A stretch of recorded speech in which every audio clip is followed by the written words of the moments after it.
In a world full of exciting and interesting characters, it's easy to pick favorites, or hard, because there are way too many to choose from. What makes My Hero so fun to watch is the variety of quirks, and how often they affect characters' appearances and personalities. Would you believe that this guy's quirk is his hair? With heavily inspirational heroes like Deku and All Might, it's no wonder they're a crowd favorite. But now it's time to shine the spotlight on some of the side characters, and even villains.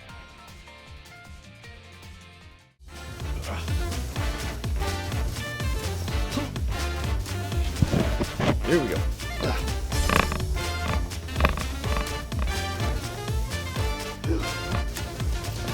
Hey guys! Well, it's Ryan.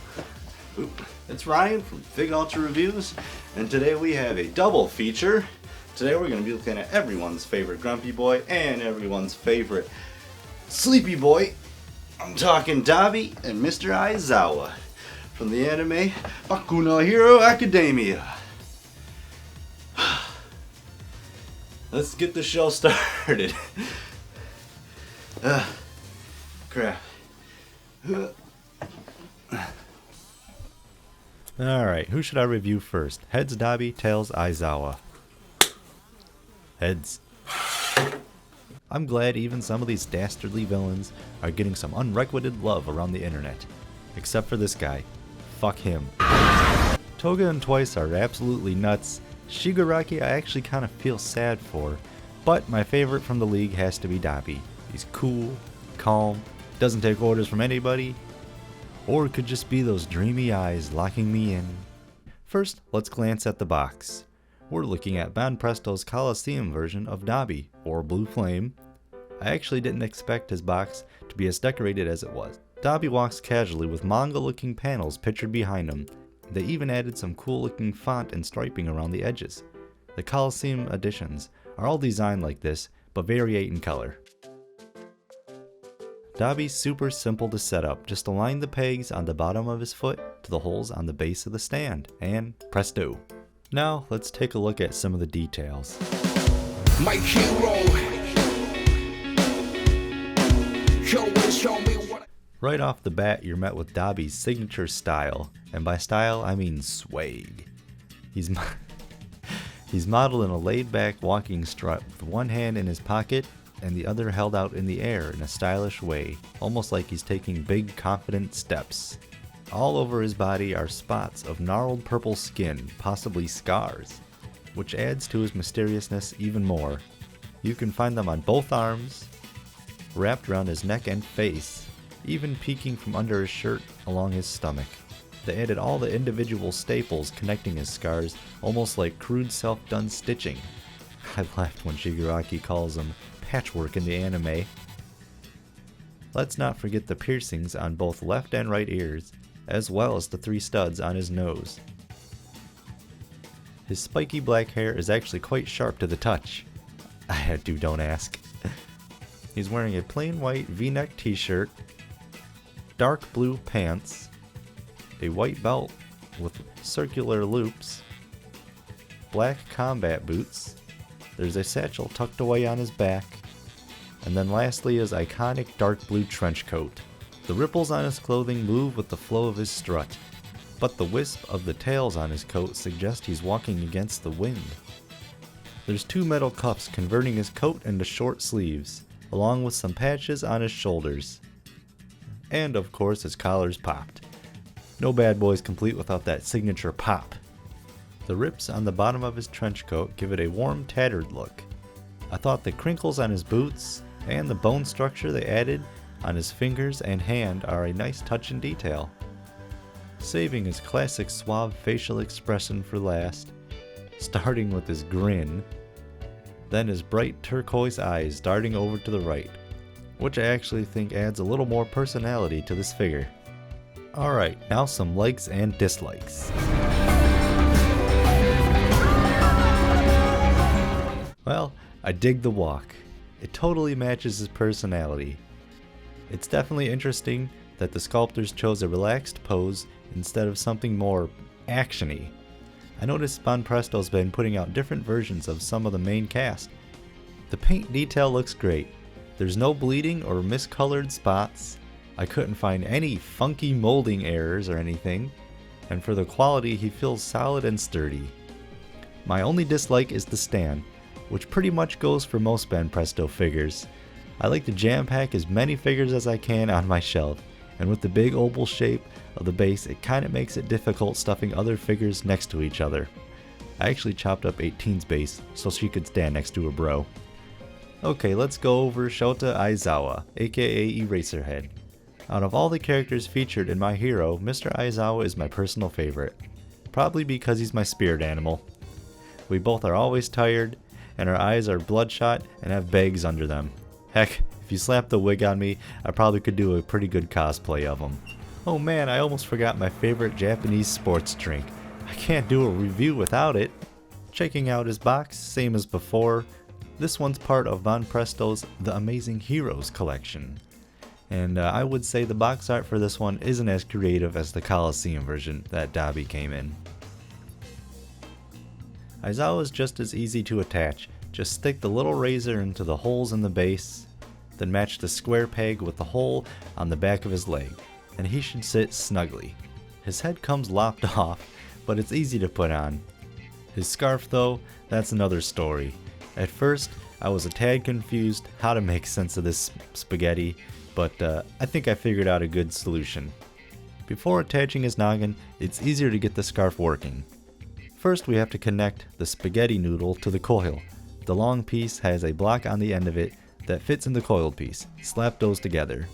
Then, using the two pegs, join them with Aizawa's body. The scarf has a little bump on both ends, and his hands have a small indent inside his palms that will match up with them. I used a picture on the box for guidance.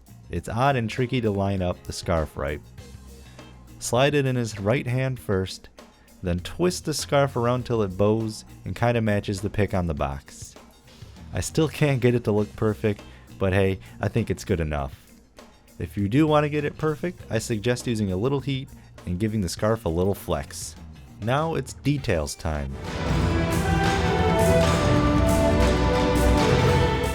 There's the action pose we were talking about. Eraserhead flies through the air. His tactical restraint scarf is readied as he quickly approaches his target. He's modeled to look as if he's jumping and on the attack. One leg points straight down as the other kicks back. His body hunched and twisted. The position of his hands make it look like he's about to turn midair and whip that scarf right at you.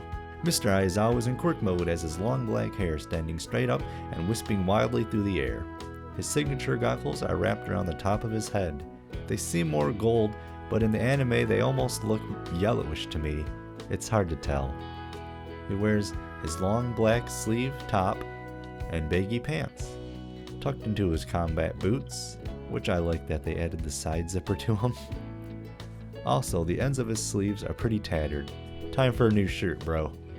Don't forget his tactical cargo belt with a few little blue pouches circling around. He puts on a serious face as his eyebrows create a furrow down the middle of his brow.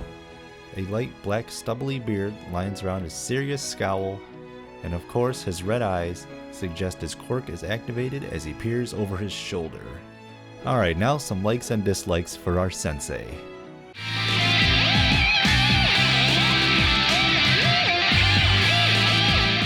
First, I noticed as I took video for this review, he looked good being viewed from different angles.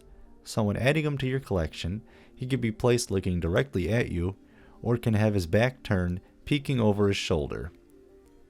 Of course, for the price, just like old Dabi, Shota sports a clean paint detail. I couldn't really find any imperfections. The way his hair bends and twists is a nice touch of detail. Not a big fan of the base, as the stand doesn't conceal very well behind him, but whatever, it's fine. Unfortunately, some of his joints are a little visible, like on his shoulders, and there's a weird line going down his back. I'm not really sure what's going on with that. And they put a little patent right on the side of his boot. Ugh. Now it's time to rate these figures. I'm going to rank them in 3 categories, then total their score for a final rating. First up is photographability.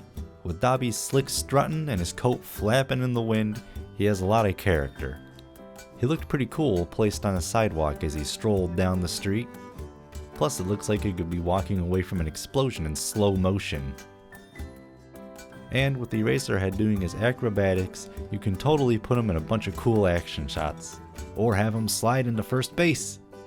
Next is likeness. Even with more high-end figures, you do have to worry about whether or not the figure is going to look like the character it's representing.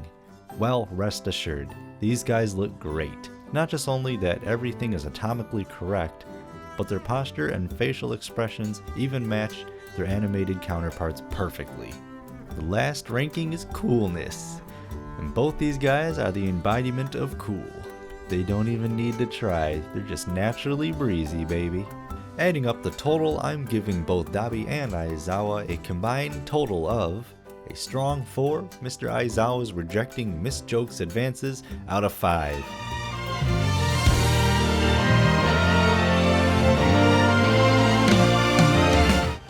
Final thoughts on these figures. I actually don't have much room on my shelves, so I decided to put them on the very top, and they actually look pretty good up there.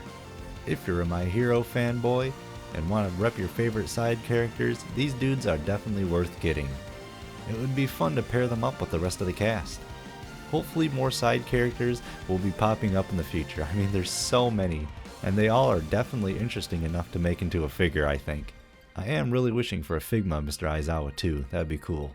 Some other characters that they gotta make are Best Genist for sure. I would love a Gunhead, and Invisigirl would be pretty funny to have too.